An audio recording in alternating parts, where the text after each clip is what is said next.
వాళ్ళ ఇంటికైతే ఎంపీ వస్తూ ఉంటారు. అలా వాళ్ళ నాన్నని కలవడానికి ఏదో ఫంక్షన్‌కి పిలవడానికైతే ఎంపీ వాళ్ళైతే వస్తూ ఉంటారు. ఇక బలరాం వాళ్ళ ఫ్యామిలీ మొత్తం అయితే అతన్ని ఆహ్వానించడానికైతే బయటికి వెళ్తూ ఉంటారు. అలా బయటికి వెళ్ళి ఆహ్వానిస్తూ ఉంటాడు బలరాం వాళ్ళ ఆవిడ. ఇక అందరూ ఆహ్వానిస్తూ ఉండగా లోపలికైతే రమ్మని చెప్తూ ఉంటాడు బలరాం వాళ్ళ ఆవిడ. ఇక ఎంపీ వాళ్ళైతే లోపలికి వస్తూ వెళ్తూ ఉంటారు.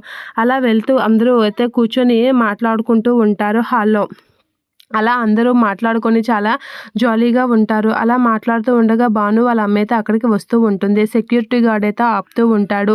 ఇక వాళ్ళందరూ మాట్లాడుతూ ఉండగా సెక్యూరిటీ గార్డ్ లోపలికి వెళ్ళడానికి వీల్లేదు, లోపల మాటలవుతున్నాయి, కాసేపు బయటనే ఉండండి అనైతే అంటూ ఉంటాడు ప్రమీలని. అలా అనేసరికి బలరాం అయితే చూస్తూ ఉంటాడు. బాబు లోపలికి పంపించు అనైతే అంటూ ఉంటాడు. ఇక అతనైతే లోపలికి పంపించేసరికి అందుకేనండి మీరంటే నాకు చాలా ఇష్టం. ఇంట్లో ఎంత ముఖ్యమైన పని అవుతున్నా సరే, ఎంత మంచి కార్యక్రమం అయినా సరే మీరు పని మనిషిని కూడా ఆహ్వానించారంటే మీది ఎంత గొప్ప మనసో, మీరు ఎంత మంచి వాళ్ళో ఇక్కడే అర్థమవుతుంది అని చెప్పేసి ఎంపీ అయితే బలరాంతో అంటూ ఉంటాడు. అలా అనగానే ప్రమీల అయితే ఒకసారిగా షాక్ అవుతూ ఉంటుంది. ఇక భాను కూడా షాక్ అయ్యి అలా చూస్తూ ఉండిపోతూ ఉంటుంది.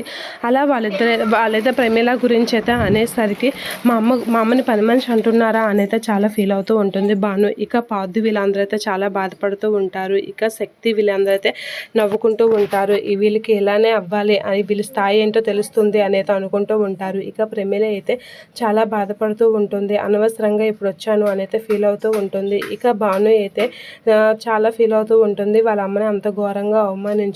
ఎంపీ ఏమనలేక అలా చూస్తూ ఉండిపోతారు అందరూ.